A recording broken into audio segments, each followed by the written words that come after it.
TET পরীক্ষাকে কেন্দ্র করে উত্তরবঙ্গ রাষ্ট্রীয় পরিবহন সংস্থার পক্ষ থেকে আজ চালানো হচ্ছে অতিরিক্ত বাস পরিষেবা। সেই পরিষেবার তদারকি করতে সকাল থেকেই নিজেই বিভিন্ন বাস টার্মিনাস ঘুরে দেখার পাশাপাশি কোচবিহার পরিবহন ভবনের কন্ট্রোল রুম খুলে সমস্ত বিষয়ে দেখাশোনা করছেন চেয়ারম্যান, উত্তরবঙ্গ রাষ্ট্রীয় পরিবহন সংস্থার চেয়ারম্যান পার্থপ্রতিম রায়। সাধারণত রবিবার দিন বাস পরিষেবা কম থাকে, তবে টেট পরীক্ষার জন্য অতিরিক্ত বাস চালানো হচ্ছে পরিবহন সংস্থার পক্ষ থেকে।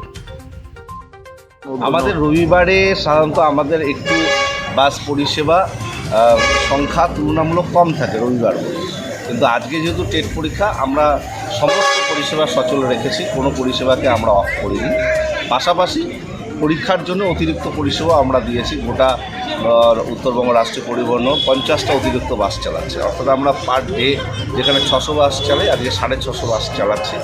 এবং আমরা ড্রাইভার কন্ডাক্টরদের স্পেশাল ইনস্ট্রাকশন দিয়েছি, আজকে ওই রাস্তায় কেউ যদি হাত তুলে দেয়, সে যদি স্টপেজ নাও হয়, বিশেষ করে পরীক্ষার্থীরা, তাহলে সেখানে তারা তাদের পরীক্ষার্থীদেরকে তুলে নেবে। এবং একই সঙ্গে যে কোনো ভেন্যুতে যেখানে স্টপেজ যদি নাও থাকে সেই ভেন্যুতে দাঁড়াবে না গাড়িটা। এইভাবে আমরা ইনস্ট্রাকশন দিয়েছি। এবং ভাড়ার ক্ষেত্রেও অ্যাজ ইউজুয়াল ভাড়া তাদের কাছ থেকে নেবে। কেউ যদি কারো কাছে ভাড়া না থাকে তাকেও পরিষেবা দেওয়া হবে। ভাড়া নেই বলে তাকে নামিয়ে দেওয়া বা তাকে না ওঠানো এই ধরনের কোনো ঘটনা ঘটবে না।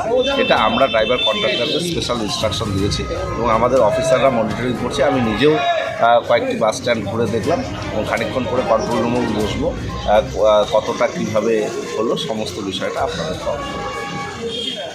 Sponsored by Vishal emporium.